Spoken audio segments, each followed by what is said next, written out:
My 10-year-old son walked in from school and whispered, "Dad, promise you won't be mad." I agreed, but tears rolled down his face. He said, "My friend's dad is a cop. He told me something about Mom." Then he handed me a crumpled note. I opened it and froze in shock. I thought I understood betrayal. I'd faced it in war zones, where the enemy was clear and the stakes were always life or death. But nothing could have prepared me for the day my own son handed me a crumpled note that shattered my entire world, revealing a viper I'd been sleeping next to for years.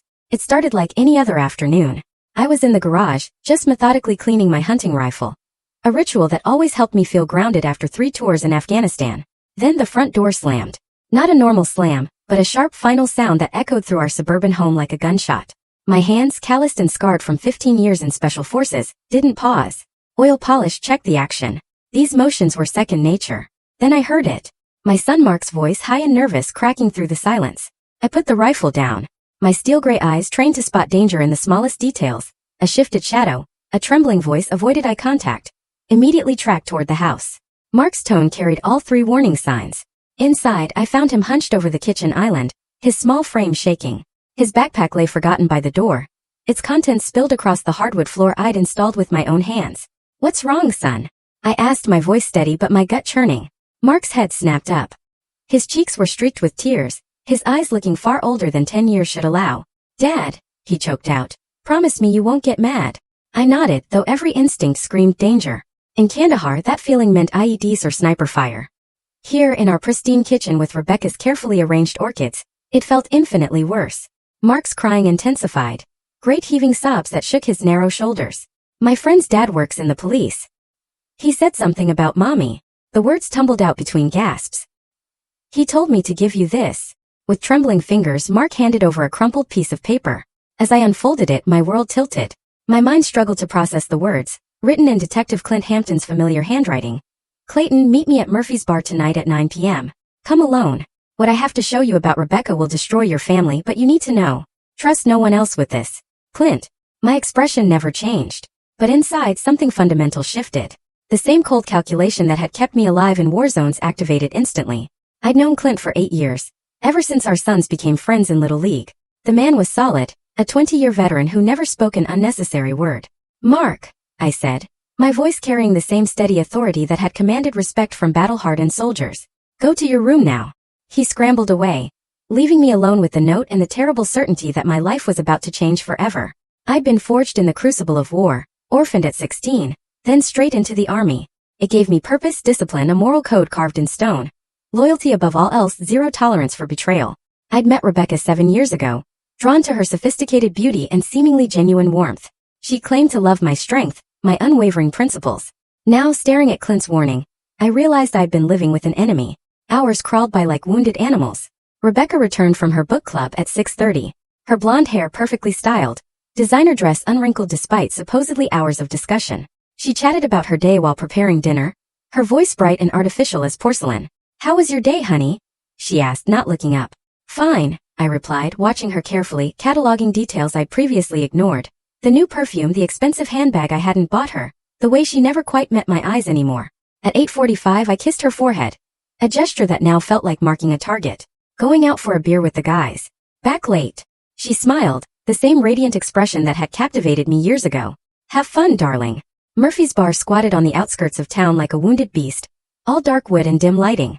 I arrived early, choosing a corner booth that gave me clear sightlines to all entrances. Old habits. Clint arrived precisely at 9, his weathered face grim as a funeral director's. He slid a manila envelope across the scarred table without preamble. "How long?" I asked, not touching it. 6 months that I know of. Probably longer. Clint's voice carried the weight of a man delivering a terminal diagnosis. "I'm sorry, Clay. God knows I didn't want to be the one to tell you."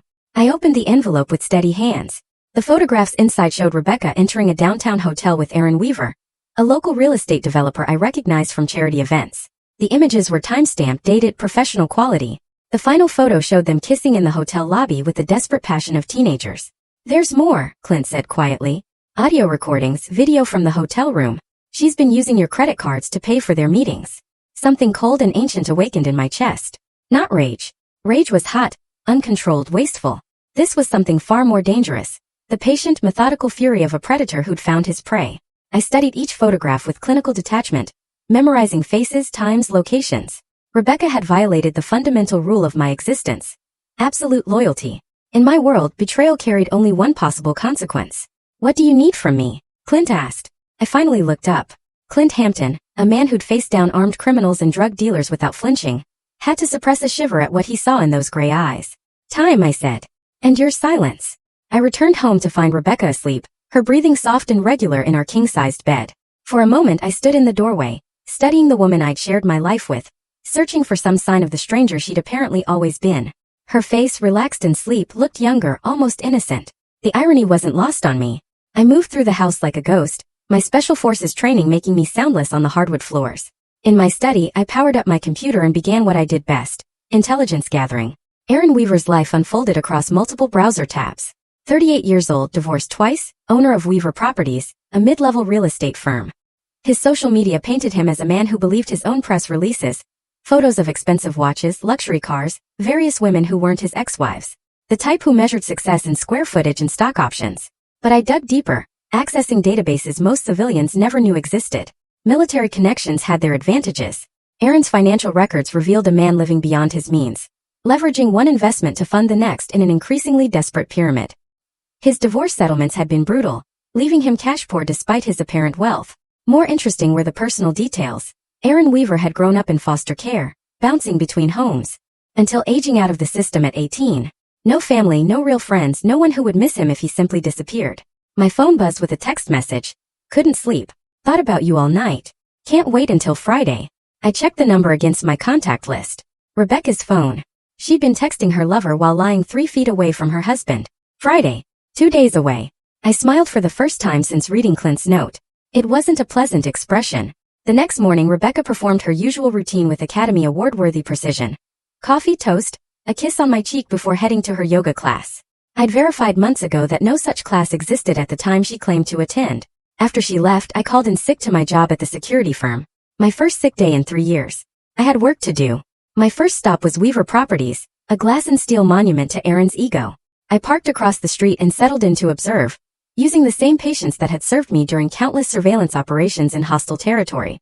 Aaron Weaver emerged at 11 a.m., every inch the successful businessman in his tailored suit and confident stride. I followed at a distance, noting patterns. Lunch at an upscale restaurant, a stop at a jewelry store where he spent 20 minutes examining expensive pieces, a visit to the same downtown hotel where Clint's photographs had been taken. I'd seen enough. I drove to Rebecca's actual location, a coffee shop 3 blocks from the hotel, where she sat with 2 other women, laughing and animated her book club. Apparently, at least that part hadn't been a complete lie. I photographed her through the window, time-stamped and dated, evidence for later use. That evening, Rebecca returned home bubbling with enthusiasm.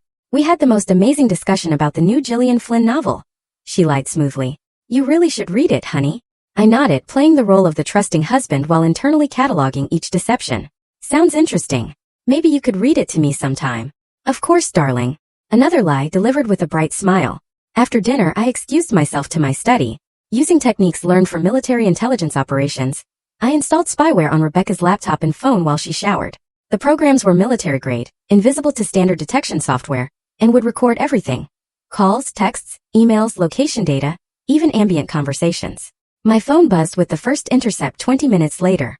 Rebecca, supposedly reading in the bedroom, was actually texting Aaron. He suspects nothing. Friday can't come soon enough.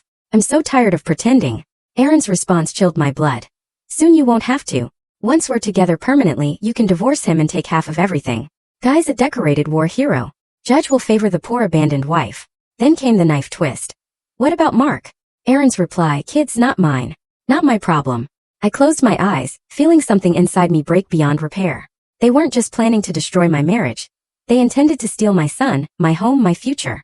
Everything I'd built after surviving war zones would be handed to a real estate developer, and a woman who'd spent months perfecting her betrayal. I opened my laptop and began researching property records, business licenses, and financial documents. Aaron Weaver had made one crucial mistake. He'd underestimated his target. I had toppled enemy governments with less information than I was gathering now. Aaron and Rebecca had declared war on the wrong soldier. By midnight, I'd assembled a complete psychological profile of my targets and identified 17 different pressure points I could exploit. Aaron's financial desperation, Rebecca's social status obsession, their mutual arrogance and assumption that they were smarter than the simple soldier they were betraying. I pulled up building schematics for Aaron's office, his home, and the hotel where they conducted their affair. Traffic patterns, security cameras, escape routes. The kind of operational planning that had kept me alive in Afghanistan would now serve a different purpose. Tomorrow I would begin destroying them both. Methodically. Completely. Without mercy. I'd learned in war that the key to victory wasn't superior firepower. It was superior planning combined with absolute ruthlessness. Aaron and Rebecca had revealed their battle plan through their own words. Now, I would show them what happened when amateurs declared war on a professional. I drafted a single text message to an old army contact. Need a favor. Completely off the books. Will pay well. The response came within minutes. Name it, Sergeant. You pulled me out of that mess in Kandahar. I owe you. I smiled again, cold and predatory. The hunt was about to begin. The next morning dawned gray and cold, matching my mood as I sat in my kitchen, nursing black coffee and watching Rebecca prepare for another day of deception. She moved through her morning routine with practiced efficiency, chattering about mundane household matters while internally counting down hours until her next rendezvous with Aaron. I'll be out most of the day, she announced, checking her appearance in the hallway mirror. Shopping with in Holland, then book club runs late tonight. Don't wait up. And Holland. I filed that name away with the growing list of Rebecca's accomplices and enablers. In my experience, conspiracies always involved more people than the primary targets realized. After Rebecca left, I made my second call to Clint Hampton. I need background on in Holland. Everything you can find. Clay. Clint's voice carried a warning. Whatever you're planning, nothing illegal. Nothing illegal, I interrupted, though we both knew that was a relative term. Just protecting my interests. I'll have something by tonight. My next call was to Sergeant Lawrence Massey, my former Army contact who now operated a private security consulting firm. A polite euphemism for solving problems that required particular skills. Package arrives this afternoon, Lawrence confirmed. Everything you requested, plus some extras I thought you might appreciate. The package arrived at 2 p.m. via unmarked delivery. Sophisticated surveillance equipment, untraceable communication devices, and other tools that civilian law enforcement couldn't legally access. I inspected each item with professional appreciation. Quality gear from people who understood the mission. My phone chimed with an intercept from Rebecca's device. She was coordinating with Aaron for their Friday meeting. But more importantly, she was texting in Holland. Clayton's been acting strange, quiet, watching me. Think he knows. Anne's response revealed everything. Calm down. Men are oblivious. Just act normal until you can file papers. My lawyer says with his military PTSD issues you'll get everything. Military PTSD. My jaw tightened. They intended to paint me as an unstable veteran, too damaged by war to be trusted with custody of my own son. The narrative would play perfectly to a sympathetic judge. Poor Rebecca, trapped with a dangerous husband suffering from combat trauma. It was almost brilliant. It was also their death sentence. I drove to Aaron's office building and surveyed the structure with a professional eye. Glass facade, single stairwell, predictable security measures. I noted the positions of surveillance cameras, identified blind spots, and mapped escape routes. The building's architectural plans, obtained through Lawrence's contacts, revealed structural weaknesses that could prove useful. At 4 p.m., I positioned myself across from Mark's school and waited. My son emerged, chatting with other children, his face animated and innocent. I felt a stab of something that might have been regret. Mark would be collateral damage in what was coming. But the boy's loyalty had already been tested when he delivered Clint's message. And I believed in absolute consequences for absolute choices. That evening, Clint delivered in Holland's file. Divorced, bitter, 4 years older than Rebecca and twice as vindictive. Her ex-husband had remarried a younger woman, leaving and nursing fantasies of revenge against all men.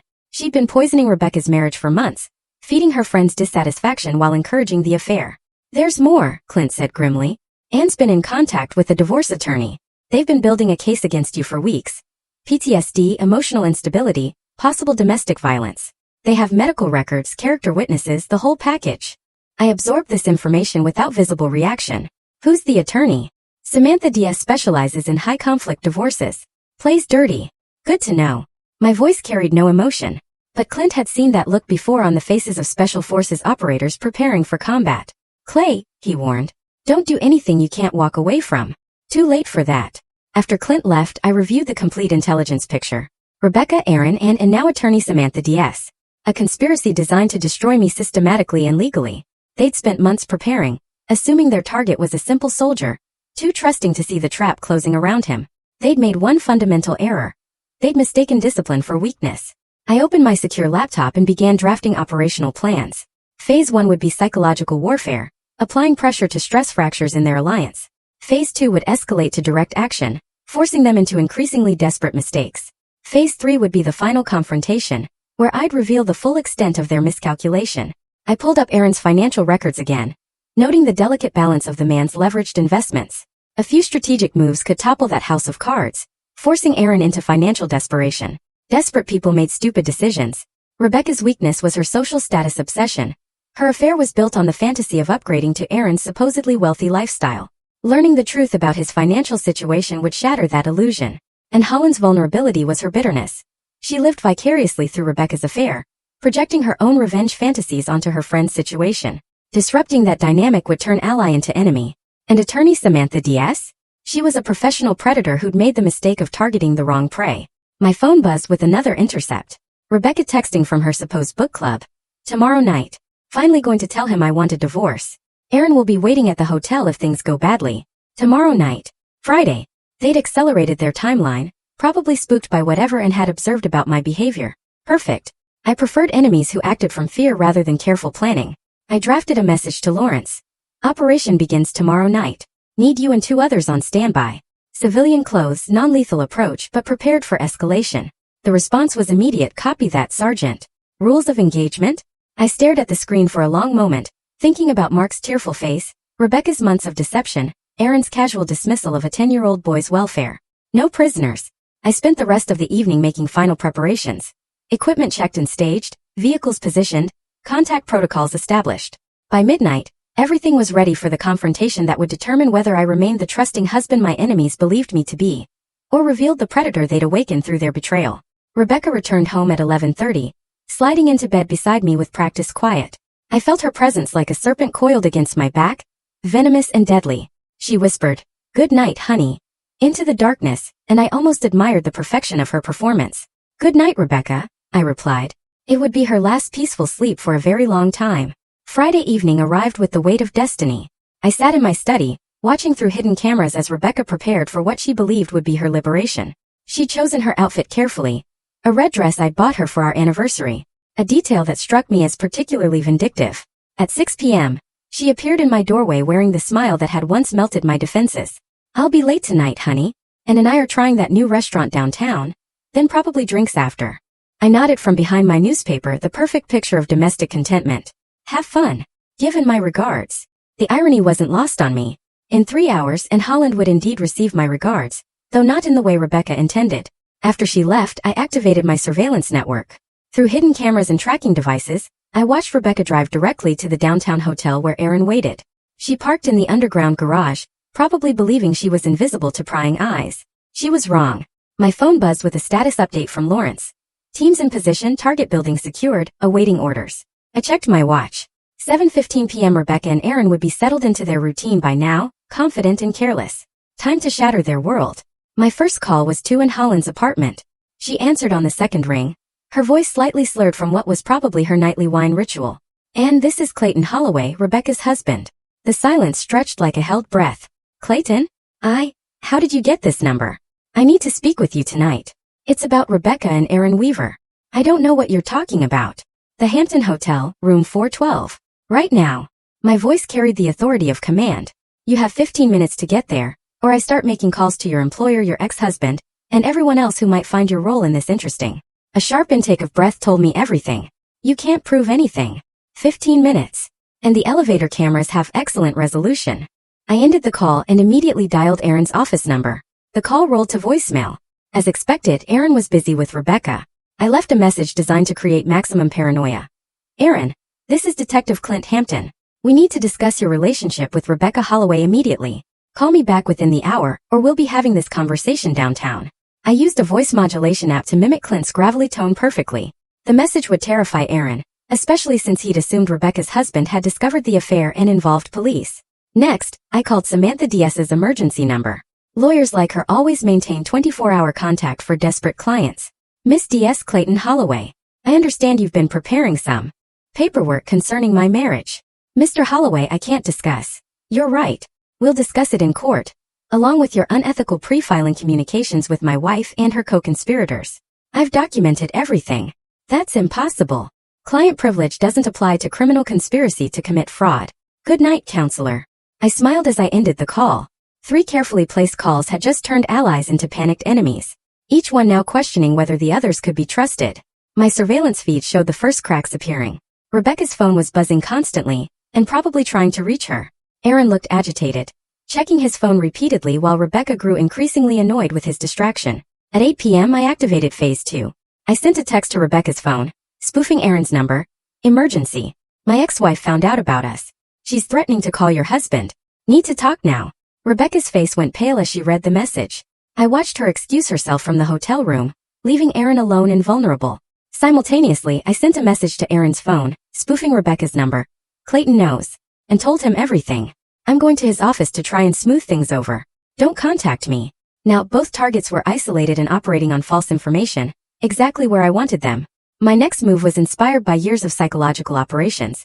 I called the hotel's front desk from a burner phone, using a disguised voice to report suspicious activity in room 412. Not enough to trigger a police response, but sufficient to ensure hotel security would investigate. Aaron, alone in the room and expecting Rebecca to return, would instead face uncomfortable questions from hotel security, all while believing Rebecca had abandoned him to face my wrath alone. My surveillance showed Rebecca in the hotel lobby, frantically trying to call and getting no answer, and was probably driving toward the hotel in a panic, torn between self-preservation and loyalty to her co-conspirator. Time for the final touch. I composed a group text to Rebecca, Aaron, and Samantha DS from an untraceable number. The meeting is tonight. All parties present. Hampton Hotel parking garage, level B2. Come alone or face the consequences of your choices. The message would terrify them, especially since it suggested someone knew about all 4 conspirators. They'd each assume one of the others had betrayed the group. By 8:30 p.m., my surveillance network showed all 4 targets converging on the hotel in various states of panic. Rebecca and Aaron would find each other, but their trust was already shattered by the false messages, and would arrive expecting to find Rebecca in crisis. Samantha DS would come prepared for damage control, but find chaos instead. I locked my house and drove toward downtown, my mind calm despite the storm I'd unleashed. In my experience, the most effective battles were won before the enemy realized they were under attack. My phone buzzed with updates from Lawrence. Multiple targets arriving. Situation developing as planned. Ready for next phase. Hold position. Let them destroy each other first. I parked 3 blocks from the hotel and activated my mobile surveillance station. Through live feeds, I watched Rebecca and Aaron arguing in the parking garage while an Holland sedan circled nearby, its driver clearly confused and frightened. The trap was closing perfectly. For conspirators who'd spent months planning my destruction, now faced each other with no trust, no communication, and no understanding of how their carefully constructed plot had collapsed into chaos. But I wasn't finished. The real demonstration was about to begin. The parking garage beneath the Hampton Hotel had become a pressure cooker of fear and accusations. I watched through my mobile surveillance system as my targets gathered in the fluorescent-lit concrete tomb, each one believing they'd been summoned by an unknown enemy who somehow knew their secrets. Rebecca and Aaron stood near Aaron's BMW, their body language screaming conflict. Even without audio, I could see their relationship fracturing in real time. Aaron gestured angrily while Rebecca checked her phone obsessively, probably still trying to reach and Holland's sedan finally parked 2 spaces away. She emerged slowly, her face pale and drawn. The wine from earlier had clearly worn off, leaving her sober and terrified. She approached Rebecca cautiously, like someone walking into a minefield. The 4th player arrived precisely on schedule. Samantha Dis stepped out of a black Mercedes, her lawyer's composure intact, but her eyes scanning the garage for threats. She'd come prepared for trouble. I noted the briefcase in her left hand and the way her right stayed near her purse. I activated the next phase of my operation. My first move was simple but devastating. I triggered the fire alarm in the hotel above. The piercing wail echoed through the parking garage, adding urgency and chaos to an already volatile situation. Emergency lighting kicked in, casting harsh shadows that made everyone look like criminals. Next, I used my voice modulation system to call each of their phones simultaneously, cycling through different disguised voices. To Rebecca, your husband knows everything.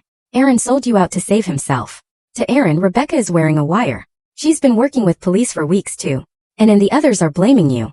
They have recordings of your conversations. To Samantha, your clients are discussing a plea bargain. You're the sacrifice.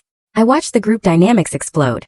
Rebecca spun on Aaron, accusations flying, and back toward her car, clearly ready to flee. Samantha moved to distance herself from all 3, her professional instincts screaming danger. But I wasn't done. Through Lawrence's team, I planted additional evidence throughout the garage. A briefcase containing fake FBI surveillance photos showing all 4 conspirators together. The photos were dated and documented as if they'd been under federal investigation for months.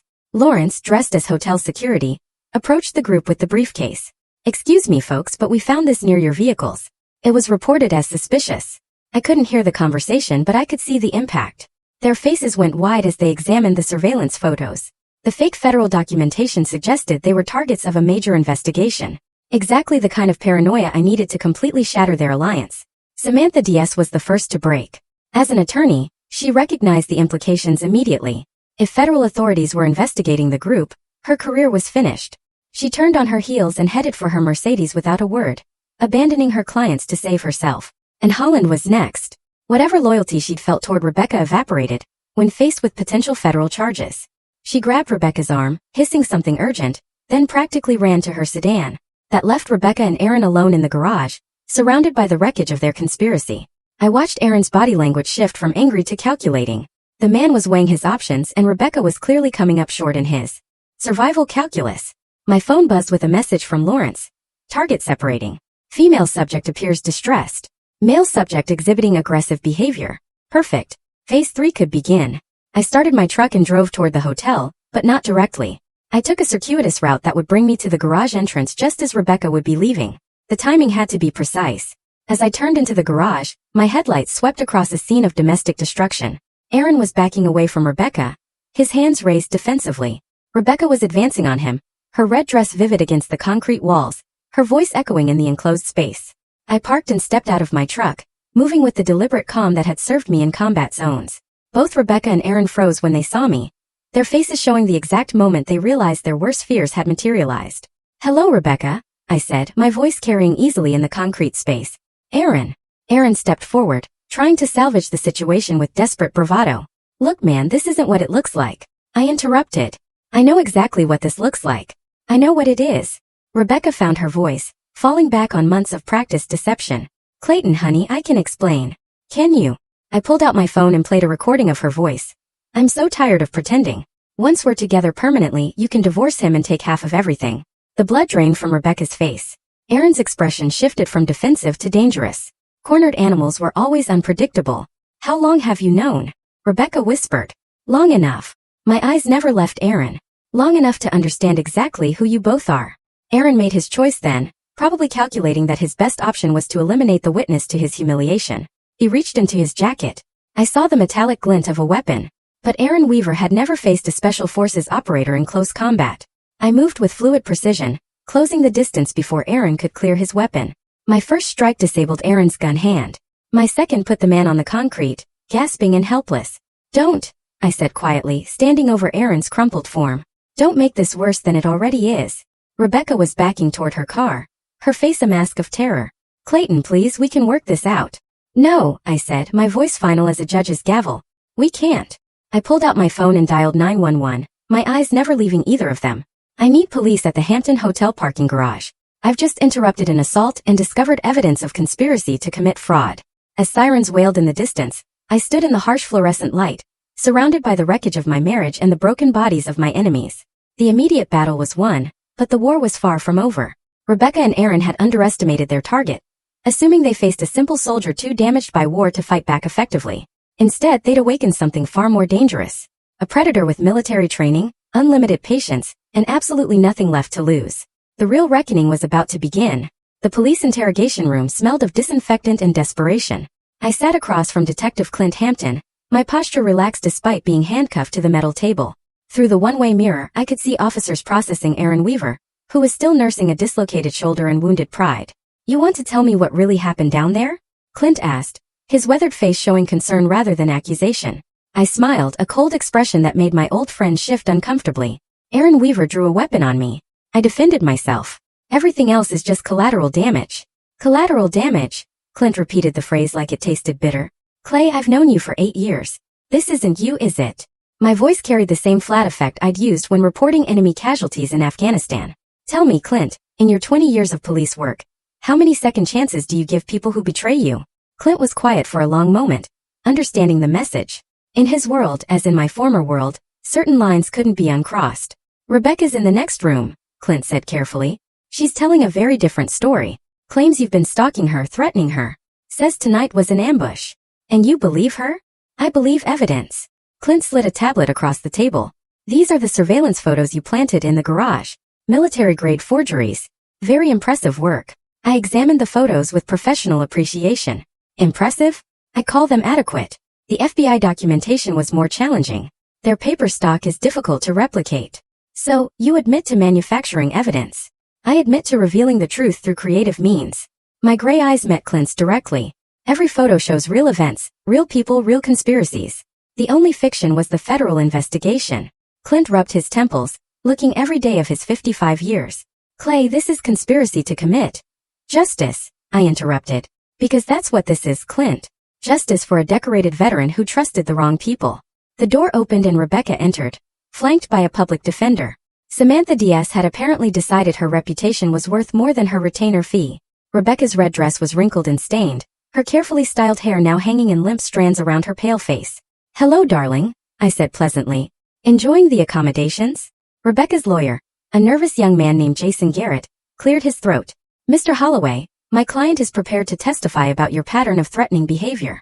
"What pattern?" My voice remained conversational. "The pattern where I worked 60-hour weeks to support my family? The pattern where I trusted my wife completely? Or perhaps the pattern where I never once raised my voice, let alone my hand, in 7 years of marriage?" "You've been surveilling her," Rebecca said, her voice shaking. "Stalking her, threatening her friends." "I've been documenting criminal conspiracy to commit fraud." My correction was precise, clinical. "There's a difference, though I understand why you might confuse the two." Clint leaned forward. "Clay, we found surveillance equipment in your home.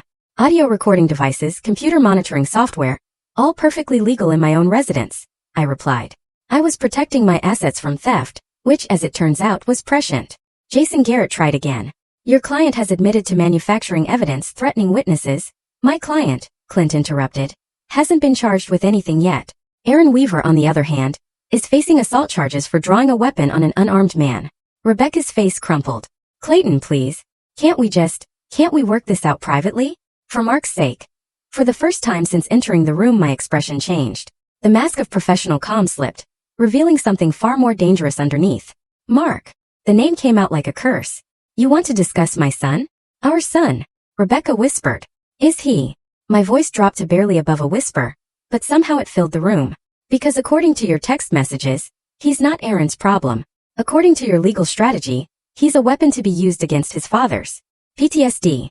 I leaned forward, my handcuffs rattling against the table. "Tell me, Rebecca, when exactly did you decide that destroying a 10-year-old boy's family was acceptable collateral damage in your little romance?" "You never meant for me to find out." My interruption was surgical in its precision. "You meant to blindside me with divorce papers, paint me as an unstable veteran, and walk away with half my assets and full custody of my son. You meant to let Aaron Weaver help raise the child of a man he dismissed as irrelevant." Rebecca was crying now, great heaving sobs that might have moved me months ago. Now they simply provided confirmation that my assessment had been accurate. "Where is Mark now?" I asked Clint. "Child Services picked him up from school. He's in temporary foster care until..." "Until what?" My voice carried lethal quiet. "Until a judge decides whether the decorated war veteran or the adulterous wife makes a better parent." The room fell silent except for Rebecca's muffled crying. I studied the faces around me. Clint's conflicted loyalty, Jason Garrett's obvious discomfort, Rebecca's theatrical grief. "Clint," I said finally, "I need 5 minutes alone with my wife." "Clay, I can't." 5 minutes. Uncuffed. No recording devices. My eyes never left Rebecca's face. "I think we need to discuss terms." Clint hesitated, then made the decision that would define the rest of the case. He unlocked my handcuffs and ushered Jason Garrett toward the door. 5 minutes, he warned. "And Clay, nothing that I'll have to investigate later." The door closed, leaving husband and wife alone for the first time since the parking garage. I rubbed my wrists, studying Rebecca with the same clinical detachment I'd once used to assess enemy combatants. "You have one chance," I said quietly. "One opportunity to salvage something from this wreckage." Rebecca looked up, hope flickering in her eyes. "What do you want?" I smiled, and Rebecca suddenly understood why Aaron Weaver was still in the emergency room getting his shoulder reset. "Everything," I said simply. The interrogation room felt smaller with just the two of us, as if the walls were slowly contracting around Rebecca's increasingly desperate situation. I sat back in my chair, no longer the betrayed husband, but something far more dangerous. A predator negotiating terms with cornered prey. "What does that mean?" Rebecca repeated, her voice barely audible. My smile held no warmth. "It means you're going to learn the difference between surrender and defeat. Surrender might leave you with something to salvage. Defeat." I shrug. "Defeat means I take everything and salt the earth behind me." Rebecca's hands trembled as she wiped tears from her cheeks. "Clayton, please. We were married for 7 years. Doesn't that mean anything?" It did. Past tense. My voice carried the finality of a closing coffin. Those 7 years taught me that you're an exceptional actress. The woman I thought I married never existed. That's not true, isn't it? I leaned forward. The woman I married wouldn't have spent 6 months planning my destruction. She wouldn't have used our son as a weapon. She wouldn't have painted me as a dangerous veteran to justify stealing half my assets. Rebecca flinched at each accusation, recognizing the truth in them. I felt trapped. The marriage was what? Comfortable? Secure? Boring? My interruption was surgical. Was it so terrible being married to a man who worked himself to exhaustion providing for you? So unbearable being the wife of someone who never raised his voice, never stayed out late, never gave you reason to doubt his loyalty? You don't understand, Rebecca said desperately. Aaron made me feel alive again, special, like I mattered. And I made you feel what? Safe, stable, loved. My laugh was bitter as winter wind. Poor Rebecca. Stuck with a husband who treated you like a queen instead of a conquest. Rebecca was sobbing again, but I felt no sympathy. Sympathy was for victims, not architects of their own destruction. Here are your options, I continued, my voice businesslike. Option 1, you fight this. You stick with your PTSD defense. Paint me as the dangerous veteran. Drag Mark through a custody battle that will traumatize him for life. In return, I destroy you completely. Every lie you've told, every deception you've practiced, every conspiracy you've participated in. It all becomes public record. Aaron Weaver's financial problems, and Holland's coaching you through this betrayal. Samantha Diaz's unethical conduct. All of it exposed. And option 2? Rebecca whispered. You confess publicly. You admit to adultery, conspiracy to commit fraud, and perjury. You waive all claims to marital assets, forfeit any custody rights to Mark, and disappear from our lives permanently. Rebecca stared at me in horror. You're asking me to give up everything. I'm offering you the chance to walk away with your life intact. My correction was precise. Because Rebecca, if you choose option 1, I will systematically destroy everyone who helped you. And Holland will lose her job when I expose her role in coaching married women to commit fraud. Samantha Diaz will face ethics violations that will end her career. Aaron Weaver. I paused, savoring the moment. Aaron Weaver will discover what happens when someone threatens my family. You can't threaten Aaron. He's already been arrested for assault, a misdemeanor. He'll be out on bail within hours. My smile was predatory. But Aaron made a critical error tonight. He drew a weapon on me in front of witnesses. That gives me legal justification for ongoing self-defense measures. Rebecca's eyes widened as she understood the implication. Clayton, you can't. Can't what? Protect myself from a man who's already demonstrated violent intent? Can't defend my family from someone who's threatened our stability? My voice remained conversational, which somehow made it more terrifying. Aaron Weaver picked a fight with the wrong soldier. He just doesn't know it yet. This isn't you, Rebecca said desperately. The man I married wouldn't. The man you married was an illusion, I interrupted. A facade I maintained because I thought I was protecting someone who deserved protection. You've revealed the truth about yourself, Rebecca. I'm simply returning the favor. The door opened and Clint Hampton returned, followed by Jason Garrett. Both men immediately sensed the change in atmosphere. Rebecca looked broken, while I appeared more relaxed than I had all evening. Gentlemen, I said pleasantly, my wife has something to tell you. Rebecca looked up at me, her face streaked with tears and mascara. For a moment I thought she might choose defiance, might force me to demonstrate the full extent of my capabilities. Instead she chose survival. I want to make a deal, she whispered to Jason Garrett. I want to confess to everything. Clint's eyebrows rose. Rebecca, you should think about this carefully. I have thought about it. Rebecca's voice was stronger now, resigned but determined. I've been thinking about it for 7 years without realizing it. Over the next hour, Rebecca Holloway systematically dismantled her own life. She confessed to adultery, conspiracy to commit fraud, and perjury. She waived all claims to marital assets and formally relinquished parental rights to Mark. I listened to each admission with clinical detachment, occasionally offering helpful details when Rebecca's memory proved incomplete. By the time she finished, her legal case was obliterated beyond repair. There's one more thing, I said as Rebecca signed the final document. Aaron Weaver. What about him? Clint asked. He'll be out on bail soon. When he is, he'll be angry, desperate, and looking for someone to blame for his situation. My eyes found Rebecca's. He might even decide that eliminating witnesses would solve his problems. Rebecca went pale. You think he'd hurt me? I think Aaron Weaver is a man who's lost everything and has nothing left to lose.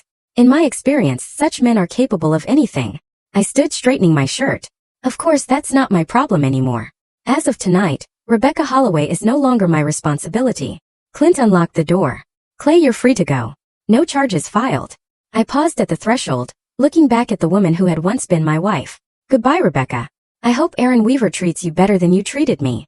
As I walked through the police station, I felt the satisfying weight of complete victory. Rebecca was destroyed.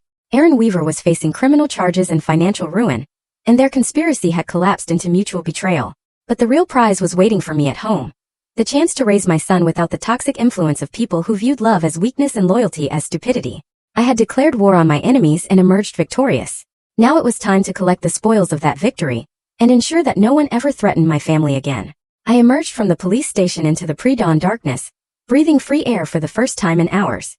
The city was quiet, most decent people asleep in their beds while predators and prey sorted out their eternal dance in fluorescent-lit rooms and concrete parking garages. My phone buzzed with a message from Lawrence. Target acquired. Aaron Weaver posted bail 20 minutes ago, currently at his apartment packing orders. I checked my watch. 3:30 a.m. Aaron was running, probably trying to distance himself from the wreckage of his life before I could make it worse. Smart move but ultimately futile. Shadow him. I want to know where he goes and who he talks to. Non-interference unless he becomes a threat. Copy that. What about the other players? I considered. And Holland and Samantha DS were minor pieces in a game that was now over.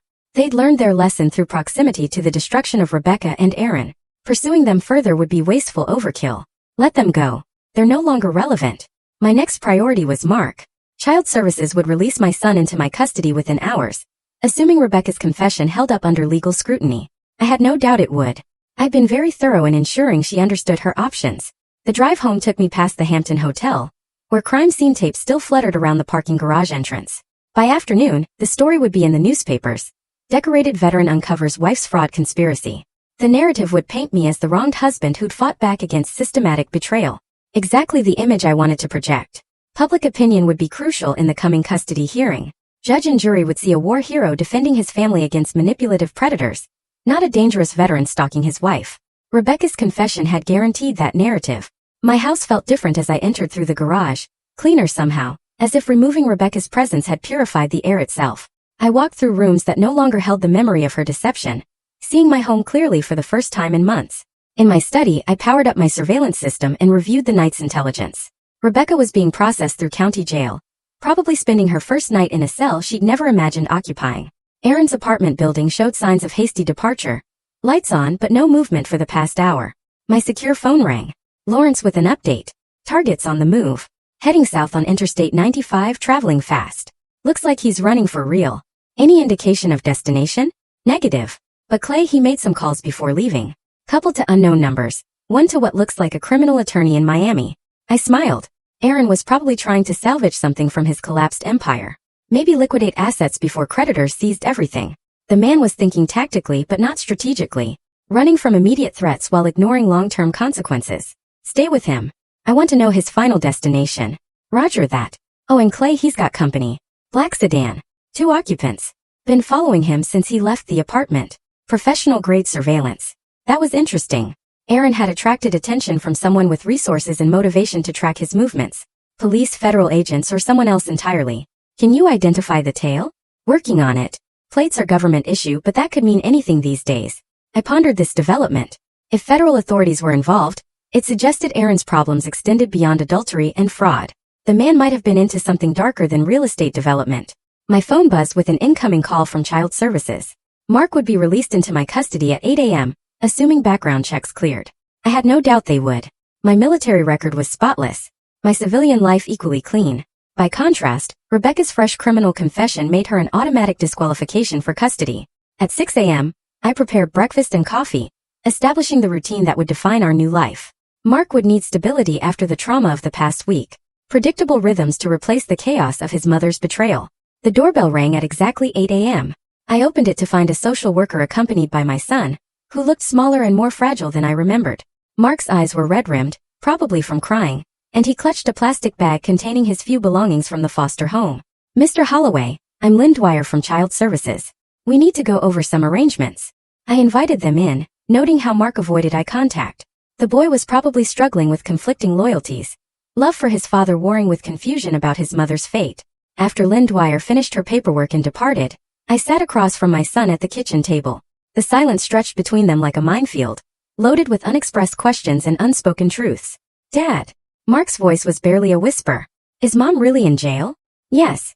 Because of what she did with Mr. Weaver. I studied my son's face, seeing intelligence beyond his years. Mark understood more than most adults gave him credit for.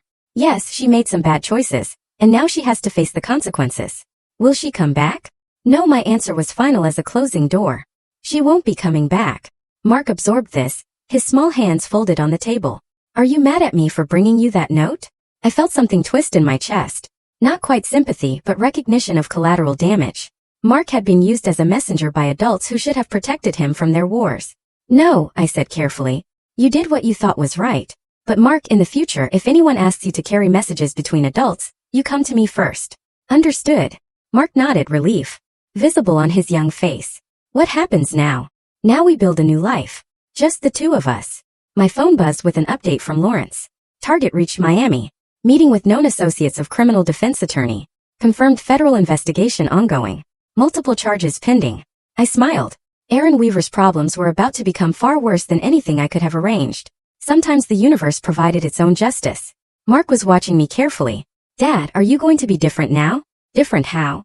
Mom said you might get sick because of the war. She said sometimes soldiers get broken. I felt cold rage burn through me at Rebecca's final betrayal. Poisoning our son's mind against his own father. Planting seeds of fear and doubt that might take years to overcome. Your mother said many things that weren't true, I replied evenly. I'm not broken, Mark. I'm exactly who I've always been. The only difference is that now there's no one pretending otherwise. As the morning sun streamed through our kitchen windows, I sat with my son and planned our future. Rebecca was gone.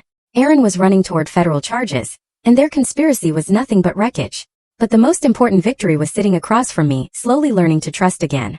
Mark would grow up understanding the difference between strength and weakness, loyalty and betrayal, justice and mercy. I had won more than a war. I'd secured my son's future. And in the end, that was the only victory that truly mattered. 3 months later, I stood in my backyard watching Mark practice with the baseball equipment we'd bought together. The boy's swing was improving, his confidence returning day by day like a flower gradually turning towards sunlight. The legal proceedings had concluded with surgical efficiency. Rebecca had been sentenced to 18 months for fraud and perjury, serving her time in a minimum security facility 3 states away. She'd written Mark exactly one letter, which I'd read first and then filed away unopened. The boy deserved to make his own choice about contact when he turned 18. Aaron Weaver had proven to be an even more spectacular failure than I had anticipated. The federal investigation Lawrence had discovered was part of a massive real estate fraud scheme involving money laundering and tax evasion. Aaron was now facing 15 years in federal prison, his assets seized, his empire dissolved into legal settlements and creditor claims. And Holland had moved to another state after losing her job. Word of her role in the conspiracy had spread through their small professional community like wildfire. Samantha Diaz faced ethics violations that would likely end her legal career. The supporting cast of my war had scattered to the winds, their lives forever marked by their association with Rebecca's betrayal. Dad, watch this. Mark called out, preparing for another swing. I smiled, a genuine expression that felt foreign after months of calculated coldness. Show me what you've got, champ. The boy connected solidly, sending the ball sailing across our yard. Mark pumped his fist in celebration, and I felt something I hadn't experienced since reading Clint Hampton's note. Pure, uncomplicated joy. My phone buzzed with a message from Lawrence. Final report attached. All loose ends tied up. Target confirmed. Incarcerated. No possibility of early release. Operation complete. I deleted the message without reading the attachment. That chapter of my life was closed. The book sealed and filed away. What mattered now was the future I was building with my son. Mark, I called out. Come here for a minute. The boy trotted over, baseball glove in hand, his face bright with exertion and happiness. I want to tell you something important, I said, kneeling to meet my son's eyes. What happened with your mother? It doesn't change who you are or who you can become. You're not responsible for her choices, and you're not limited by them. Mark nodded solemnly. I know, Dad. You told me that before. I'm telling you again because it's important. You have the chance to be better than all of us, stronger, kinder, more loyal. But that's a choice you'll have to make every day for the rest of your life. What if I make the wrong choice sometimes? I smiled. Then you learn from it and make a better choice next time. That's what good men do, Mark. They learn, they grow, and they protect the people they love. Mark hugged his father, and I felt the last of my rage finally dissipate. Rebecca and Aaron had taken their betrayal to the grave of their former lives, but they couldn't touch what I was building now. That evening, after Mark was asleep, I sat in my study reviewing college fund investment options and youth baseball league schedules. The walls that had once been covered with surveillance equipment and operational planning now held photographs of father and son at fishing trips, baseball games, and camping expeditions. My secure phone rang one final time. Clint Hampton's voice carried across the encrypted connection. Clay, just wanted you to know Rebecca's parole application was denied. She'll serve her full sentence. Good to know, I replied, though it changed nothing.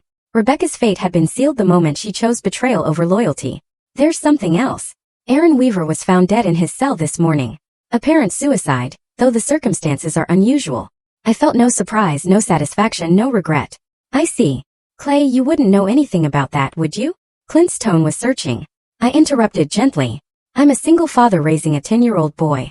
My days are filled with homework, baseball practice, and bedtime stories. I don't have time for anything else, Clint. Right. Of course. Clint was quiet for a moment. How's Mark doing? Better. We both are. After ending the call, I destroyed the secure phone and the encrypted communication equipment. That part of my life was officially over. Tomorrow, I would be nothing more dangerous than a devoted father helping his son with mathematics homework.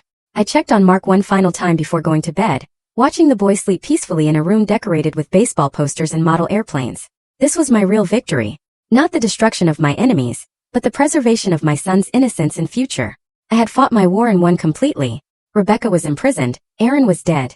Their conspiracy was destroyed, and their supporters were scattered.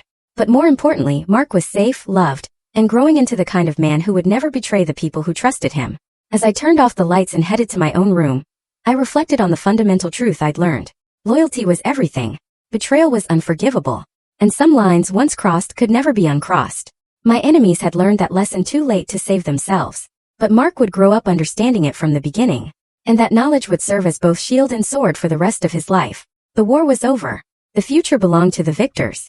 And I had no intention of ever being defeated again.